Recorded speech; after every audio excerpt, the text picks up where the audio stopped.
Hi hello नमस्कार मित्रमैत्रिणींनो, मी संध्या तुम्हा सर्वांचं स्वागत करते साफसफाईच्या आजच्या आपल्या नवीन पॉडकास्टमध्ये.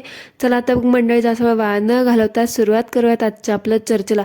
मंडळी, आजचा मावशी फावसीचा व्हिडिओ पाहिला का तुम्ही? नसेल पाहिला असेल तरी मी सांगते बघा. म्हणजे ही व्यक्ती एवढी पोचलेली आहे ना, म्हणजे कसं मिसलिडिंग थंबनेल टायटल्स देऊन लोकांचं लक्ष आपल्याकडे कसं वेधून घ्यायचं ना, हे बाईला ह्या चांगलं जमतं. म्हणजे ते कसं बोलतात ना, मी नाही त्यातली आणि कडीला वातली, तसं हिचं काय तर म्हणे मी व्लॉगिंग क्विट करते, आता मी परत व्लॉगिंगच करणार नाही, अमुक तमुक फालाना ढिमकाणा इतके कारणं दिले. तर म्हणे हे ऐकून तर मला नसा सुखद धक्का बसला होता. म्हणजे वाटलं की चला डोक्याचा ताण कमी झाला एक. पण ते म्हणतात ना, हिला माझं सुख बघवलंच नाही म्हणून नंतर लगे हळूच बोलते, कायमचं क्विट नाही करणार, पण आठवड्याचे 3 व्लॉग म्हणजे महिन्याचे 15 व्लॉग मी नक्की अपलोड करणार. अगं फने, मला सांग, तुला एवढा त्रास होतोय, मुलाकडे लक्ष द्यायचे, त्याच्या अभ्यासाकडे लक्ष द्यायचे, स्वतःकडे लक्ष द्यायचे, ते एक काम कर ना, ही धुनी भांडी वगैरे दाखवायची सगळंच बंद कर. आठवड्यात 3 व्लॉग तरी कशाला दाखवते ना, सगळंच बंद कर कायमचं. आणि मुलाकडे लक्ष देता देताना स्वतःकडे पण लक्ष दे, जरा जरा चांगलं होईल तुझ्यासाठी. पण ते म्हणतात ना, एकदा एखाद्या गोष्टीची लत लागली ना, ती काय अशी जित्यापणी तर काय सुटत नसते. ती पार खाटका आपली लाकडं खटकात गेली ना, तोपर्यंत ती चालूच असते. तसं तुझं आहे ते. म्हणजे ती तू काय आता अशी तशी सोडणार नाही. आणि ते तुम्ही म्हणतात ना, आम्ही लाखभर लोकांच्या मनात जागा केली तुझ्या त्या मैत्रिणीचं स्पेशल वाक्य, तसं तुझं पण असणार ना. त्याच्यामुळे मला नाही वाटत की बाबा तू हे एवढा सहजासहजी सोडशील म्हणून. आणि तेच केलंस तू. म्हणे मी व्लॉगिंग क्विट करते आणि शेवटी काय, खोदा पहाड निकला चुहा म्हणल्यासारखं. म्हणे मी आठवड्यात 3 व्लॉग टाकते तुमच्यासाठी. बाई नको टाकूस, जे टाकतेस ना ते सुद्धा आम्हाला बघायची इच्छा नाही. तू काय म्हणायचं ते म्हण ग. तू 3 टाक ना, तू तिकडे 1 टाक ना, तिकडं महिन्याला तू 1 टाक. हम तुमको उस पे भी रोस्ट करेंगे, छोडेंगे नाही तुमको ऐसा. पण मंडळी, जोक बाजूला असू द्या. पण मला ना आता हिचं हे सगळं घराणं ऐकून म्हणजे असं वाटतंय, काहीतरी शंका आहे ना जरा जास्तच येते. म्हणजे कुछ तो गडबड है दया, ते वाला. म्हणजे मागच्या काही 2-3 दिवसाखाली बघा, ती टांजली फांजली गेली होती तिचं अर्जंट काम करायला. आणि आता ही सुद्धा बोलते की मी माझी धुनी भांडी दाखवायचं बंद करणार आहे, माझ्या दुसऱ्या चॅनलवर मला खूप लक्ष द्यायचं आहे, तिकडे स्क्रिप्ट करायला लागतं, स्क्रिप्टेड वागावं लागतं, टिप्स आणि ट्रिक्स शेअर करायच्या असतात. म्हणजे मला तर 100% असं वाटायला लागलंय की ह्या दोघी मिळून आहे ना, नक्की काहीतरी कटकारस्थान रचायला लागलेत. म्हणजे शेवटी काय हो, ते कुत्र्याचं शेपूट वाकडं ते वाकडंच राहणार आहे, त्यात काही शंका नाही. पण असो, राहून राहून मला तर असं वाटतंय की ते गटर माऊथ नावाचं दुसरं चॅनल आहे ना, त्याच्याबद्दल ही मावसी फावसी बोलत असते बघा, की दुसरं चॅनल आहे, माझं दुसरं चॅनल आहे. मला तर वाटतं ते गटर माऊथवालं चॅनल हे हिचंच असावं. म्हणजे आता तिकडे स्क्रिप्टेड वागते ना, इकडे आमचं सगळं बघते, तिकडं दुनियाभरचं बघते आणि तसले गिचबिड थंबनेल लावून बोलत बसते. तर आय एम शुअर ही तीच असणार. पण ठीक आहे, बघू आता आपण कोण कुठे काय किती किती पाणी मुरवतंय ते. आपण साफसफाईच करायला आलेलो आहोत. आपण सगळ्यांचे पडदे फाश करूयात. हिला किती सुट्ट्या घ्यायच्यात ते घेऊ द्या, कारण आता स्क्रिप्टेड चॅनल जे आहे त्याच्यावरती खूप स्क्रिप्टेड वागायला लागणार. मग त्यासाठी जास्त वेळ द्यायला लागणार. असं तासाभरात शनिवार रविवार सुट्टी घेऊन नाही जमणार. म्हणून आता हिने जाहीर करून टाकलं की माझं दुसरं चॅनलसुद्धा आहे, त्याच्यावरती मला खूप स्क्रिप्टेड वागावं लागणार, टिप्स आणि ट्रिक्स पण शेअर करायच्या आहेत. सो त्याच्यामुळे मला आठवड्याच्या आता मी 3 दिवस सुट्ट्या घेणार. म्हणजे लोकांचा शंकाच येणार नाही की बाबा आपण दुसऱ्यांना घालून पाडून बोलतोय, दुसऱ्यांच्या चिंध्या उडवतोय, ते मी नाही, दुसरंच कोणीतरी आहे, मी माझ्या दुसऱ्या कामासाठी सुट्ट्या घेतल्यात. ते सगळं लपवण्यासाठी हिने आता ही नवीन उपाय शोधून काढलायत. तू कितीही कर ग नाटकं, आम्हाला तुमच्या सगळ्या गोष्टी समजून येतात. आणि काय ते क्षेत्र बोलून मोठेपणा केलाय बापरे. म्हणजे आऊचा भाऊ काय असतो ना, हे ह्या बाईने आज दाखवलंच. म्हणजे कोण तर म्हणजे काय बोलते की मी कोणाचं वाईट केलं नाहीये, तुम्ही जर कोणाचं वाईट केलं नसेल तर तुमचं पण वाईट होणार नाही. पण काय गप्पाने कम्युनिटी लावून लोकांना पार एवढा 50 लाखाच्या धमक्या देते उघड उघड. हां, ते कोणाबद्दल बोलणार? हा, ते कोणाची कर्म आहेत? ती पण कर्मच आहेत ना. लोकांना धमक्या देणं ती सुद्धा कर्मच आहेत. भले तू काय बोलत नाहीस तुझ्या थोबाडाने, स्वतःच्या ओजी थोबाडाने, पण दुसऱ्या चॅनलवरती येऊन तर घाण करतेसच ना. ते काय तुझ्या कर्मात येत नाही का? का ते त्या चॅनलच्या नावाच्या कर्माने जातं? म्हणे मागेत आली होती, मला खूप राग येतोय वगैरे वगैरे, 1760 तोंड घेऊन. आणि आता कुठं चाललं तुझं तोंड? आता कुठे गेलं तुझी कर्म? होय ग? धमक्या देते तेव्हा लोकांना, तेव्हा हिचे कर्म कुठे जातात काय माहिती. बहुतेक ते सत्कर्म असतील. हो ना ग? नाही नाही नाही, सत्कर्म नाही. ही नेहमी कर्मा करत असते ना. बहुतेक आता हिला स्वतःनी केलेल्या कर्माची जाणीव झाली असावी आणि आता त्याच्या परिणामाची भीती वाटत असणार. म्हणून तर मग बिचारी आता म्हणत असेल गाऊन वर करून धुनीभांडी दाखवायचं बंद करावे. असो, निर्णय घेतला असतो, म्हणावा बाबा चला थोडाफार फरक का पडला. भले लोकांना आता 6 दिवस क्रिंज आंटीचा क्रिंजपणा बघावा लागत होता, आता तो 6 दिवसाचा होऊन 3 दिवसावरती आला. नशीब कुठेतरी देव पावला म्हणायला हरकत नाही. ही बोलते खरं की बाबा मी आठवड्यात फक्त 3च दिवस दाखवणार, पण काय माहिती आता बघू उजडेल तेव्हा खरं. आता फक्त स्टंट व्हिडिओ वगैरे केला होता की काय काय माहिती. मला तर 101% हा स्टंट व्हिडिओज वाटतोय, कारण व्ह्यूज तर एवढ्या कोसळल्यात ना. महिन्याभराचा खर्च निघणं सुद्धा मुश्किल झालं असेल बिचारीचं, म्हणून मग केला असेल काहीतरी स्टंट व्हिडिओ. लोकांच्या डोक्यामध्ये काहीतरी गैरसमज क्रिएट करायचे, काहीतरी मिसअंडरस्टँडिंग मिसलिडिंग क्रिएट करायचं, क्लिक बेट वगैरे देऊन, मिसलिडिंग थंबनेल्स आणि टायटल्स देऊन लोकांचं अट्रॅक्शन घ्यायचं, लोकांचं अटेन्शन गेन करायचं, ऑडियन्स गेन करायची आपल्याकडे, आणि परत म्हणायचं की नाही मी माझा निर्णय बदलला, आणि आठवडाभर पुन्हा आपली धुनीभांडी आणि तो खरकटा मरकटा कळकट मळकट गाऊन घेऊन परत यायचं. मी नेहमी म्हणते तसं, जी खोटं बोलणार नाही ती धुनीभांडीवाले यूट्यूबर कसली. आणि ही तर सगळ्यांची मेन सूत्रधार ना. तिथं बसून फार सगळ्या आपल्या कठपुतल्या हलवत असते आणि हिच्या तालावरती त्या सगळ्यात चिचुंद्र्या नाचत असतात. आता किती फिरून फिरून बोलते ही बाई, म्हणजे ते लांबण लावणं, एखाद्या गोष्टीला पाणी लावणं म्हणतात ना, ते हिच्याकडे बघून शिका. नुसता लेंदीपणा म्हणजे मला असं वाटत होतं ते बघताना, बाई संपवून आता असं होत होतं. म्हणजे आता तुला क्विटच करायचं, तुला सांगायचं. त्यामध्ये पूर्ण त्या 14 मिनिटाच्या ब्लॉगमध्ये फापट पसारा जास्त होता आणि महत्त्वाचे शब्द काय होते ते बाकीलाच राहिले. म्हणजे ह्या बाईला बहुतेक चुकून टीचर बिच्चर व्हायचं होतं वाटतं, लेक्चरर, पण म्हणते बाबा मी HR होते. तू HR कसली होतीस ग? तुझा हात सगळा तुझा लेंदीपणा ऐकून, तुझा फापट पसारा ऐकून तुला त्या कंपनीतून आहे ना हाकलून लावली असेल, म्हणून तर तू आता इथं तुझा लेंदीपणा दाखवायला यूट्यूबवरती आलीस. ते नको ते ज्ञान पाजळते कुरवळत बसली त्या विषयाला. म्हणजे एक नंबरची पकाऊ आणि आगाऊ बाई आहेस तू. म्हणजे तुझ्याकडे बघून लेंदीपणा कसा असतो ना ते बरोबर समजून जातं.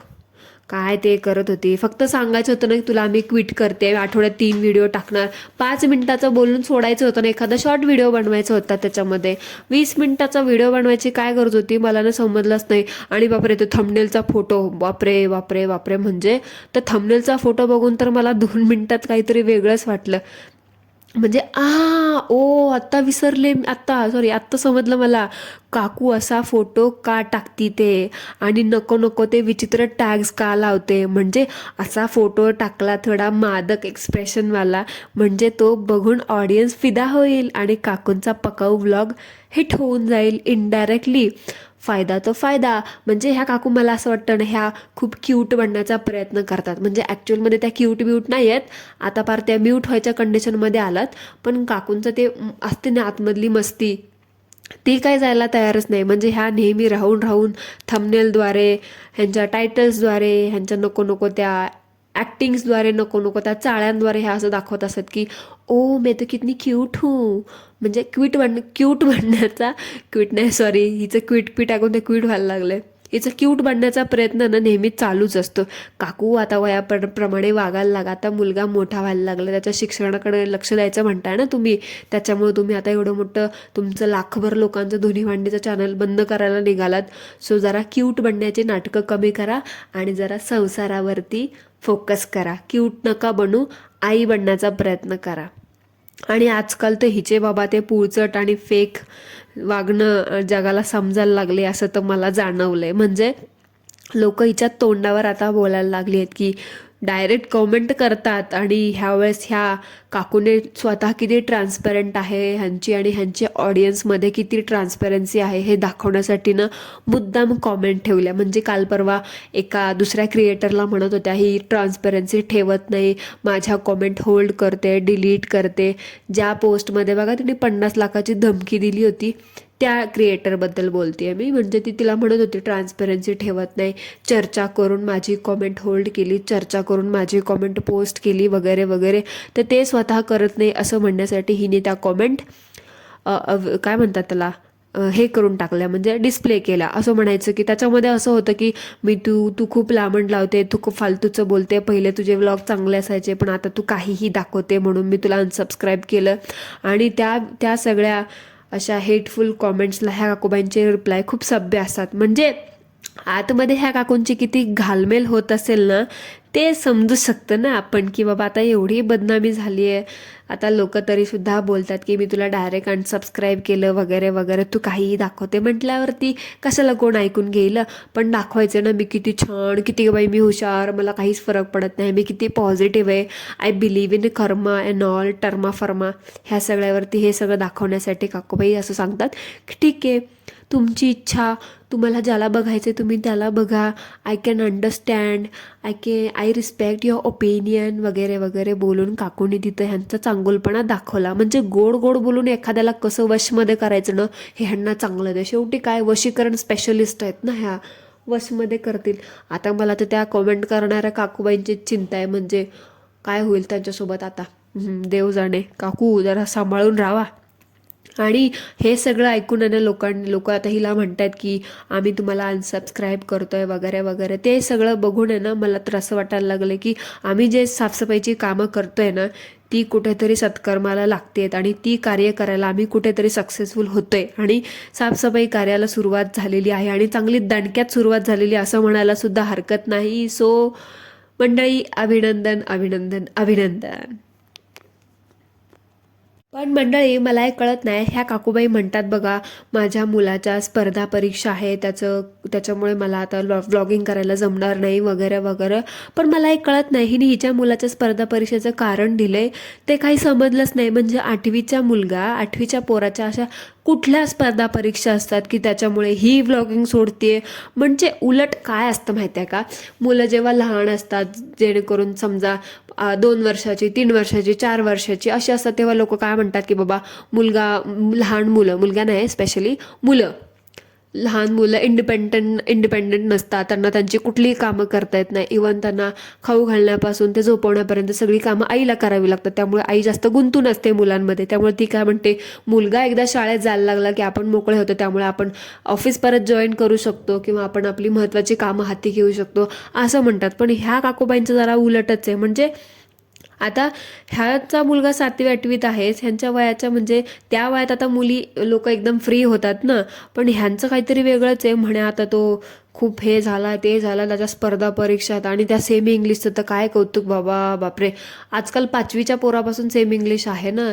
पण ह्यांचं म्हणजे ब्लॉगर लोकांचंच एकंदरीत सगळ्यांचंच कुठल्या छोट्या छोट्या गोष्टींचं कौतुक असतं ना, बापरे. म्हणजे ह्यांच्या घरात साधं कुठलं नवीन मशीन जरी आणलं आणि त्याच्यावरती हे लोक व्लॉग बनवून टाकतात एक वेगळा. आणि हिनी तर सेमी इंग्लिशचं कौतुक असं टिमक्या वाजवते ना बाबा, आणि असं कौतुक लावलंय असं वाटतं जसं की धीरूभाई अंबानी स्कूलमध्येच घातलंय आणि जगावेगळं खूप मोठं काहीतरी काम करून तीरच मारलेत. काकूबाई, त्याला आता त्याच्यासाठी एवढा निर्णय घेतलाय ना खरं तर फुल्ली कॉन्सन्ट्रेट दुसऱ्या चॅनलवरती नका करू. ते 3 दिवस आता हा व्लॉग मुलाच्या नावावरती खपवलाय ना, तर खरं त्या मुलाकडे लक्ष द्या आणि त्याच्या शाळेवरती लक्ष द्या. नाहीतर म्हणाल आम्हाला इकडे किंवा आम्ही त्याच्या शाळेसाठी त्याच्या नावावरती फार सगळे उद्योग करताय आणि तिकडे तिसऱ्या चॅनलवरती अजून नको ते कांड करत बसतात. पण मंडळी, ह्यांच्या आजच्या कॉमेंट्स वाचून मला असं थोडंसं संशय येतोय की मला तर लोक, म्हणजे ह्यांच्या ऑडियन्सचा, माझंच पर्सनली असं काही म्हणणं नाहीये, असलं तरी मला काही घेणं देणं नाही त्याच्यावरतून. म्हणजे ह्यांची ऑडियन्सला असं वाटतं की ह्या काकूबाईंनी दुसरा चान्स तर घेतलेला नाहीये ना. म्हणजे गुड न्यूज चाहो, कारण मागे तर ही बोललीच होती की मला एक मुलगी पाहिजे होती, मला तर असंच तसंच. सो काय वाटते तुम्हाला, कॉमेंटमध्ये मला नक्की सांगा. कारण ह्यांच्या कॉमेंट्समध्ये तेच सगळं झालं. आणि तसंही म्हटलं तरी ह्यांचा हा तोच मुद्दा होता की लोकांना असं वाटावं की ती कॅमेरा सेटिंग, खालचा कुठलाच पार्ट दिसला नाही, त्याच्यावरून असं जाणवत होतं ह्या काकूंना फक्त तसं एक इल्युजन क्रिएट करायचं होतं की लोकांना असं वाटावं की बाबा प्रेग्नेन्सी वगैरे तर नाही आहे, प्रेग्नेंट वगैरे तर नाही आहे, म्हणून वगैरे सगळं करायचं होतं. म्हणून मला तर वाटतं काकूंचा आणि सगळ्या कॉमेंट्स वगैरे वाचून आहे ना, मला तर वाटतं काकूंचा हा प्लॅन अगदी सक्सेसफुल झालाय. बघू आता खरं काय आहे ते. आज ना उद्या तर समजेलच आपल्याला, काय लपून नाही राहणार आहे. पण सध्या तरी आपण ह्यांचे प्रेग्नेन्सी असो किंवा नसो, आपण त्या प्रेग्नेन्सीच्या टॉपिकवरती काही बोलणार नाही आहोत. तो टॉपिक आपल्याला जेव्हा समजेल तेव्हा आपण त्याच्यावरती नक्की बोलूयात. आणि ते म्हणजे आता हे पूर्ण व्लॉग बघून असं झालं, खोदा पहाड निकला चुहा. चुहा नाही हो, चॅनल खोदा पहाड निकला चॅनल. म्हणजे असं म्हणायला हरकत नाही. ह्या काकूंना ना दुसऱ्या चॅनलचं प्रमोशन करायचं होतं इनडायरेक्टली, म्हणून हे सगळं क्विट वगैरेचं नाटक चालू होतं. पण काकू मला सांगा, एवढं सगळं नाटक ढोंग स्क्रिप्टिंग वगैरे रचायची काय गरज होती? खरंच तुम्हाला तुमच्या अंतमंत भक्तांनी एवढं प्रेम दिलं, एवढी पसंती दिली आहे, तर डायरेक्ट सांगायचं होतं की माझं दुसरं चॅनल आहे, मी तिकडे टिप्स आणि ट्रिक्स शेअर करणार आहे, इकडे फक्त मी धुणी भांडी दाखवणार, तिकडे मी लालीपोत्रा कसा लावायचा ते दाखवणार आहे. असं म्हटलं असतं तर लोकांना उलट अजून चांगलं वाटलं असतं. तुमची ट्रान्सपरन्सी जास्त मेंटेन राहिली असती. पण शेवटी तुम्ही माती खाल्लीच. एवढूशा गोष्टीला तुम्ही गावभर चक्रा मारून त्याला पाणी लावत बसलात. एवढूशा गोष्टीचा 2 सेकंदाची गोष्ट बोलण्यासाठी तुम्ही पार 14 मिनिटाचा 20 मिनिटाचा व्लॉग बनवून टाकलात. सो असं डायरेक्ट बोलला असता तर अजून जरा बरं वाटलं असतं. ठीक आहे, पण आता शेवटी काय, ते जित्याची खोड मेल्याशिवाय जाणारच नाही, ते काय बरोबर आहे. शेवटी काय, अडून अडून भीक मागायची सवय आहेच तुम्हाला, ती काय जाणार नाही. तुम्हालाच नाही, एकंदरीत सगळ्यांनाच. सो